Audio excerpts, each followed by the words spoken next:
Jeff Cowan here. Thank you for watching and listening. Today's tip: if it were not for closing ratios, salespeople would spend their entire lives believing they had no faults. Now, I believe most salespeople do not track things like closing ratio, among other stats, because they simply do not want to face the truth. The truth that they may not be as good as they and everyone else thinks they actually are. I find these types of salespeople to be weak, insecure, and generally lacking in skill. In short, posers and minor leaguers.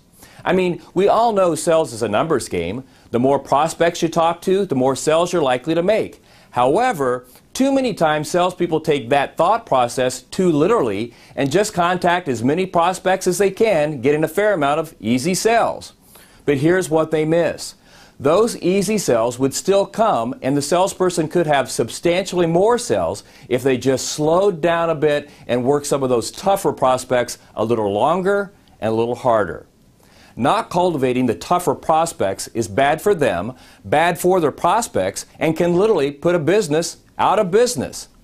Now, sometimes looking in the mirror is tough, especially if you don't like what you see. But there is a reason athletic organizations live by the stats that their athletes produce.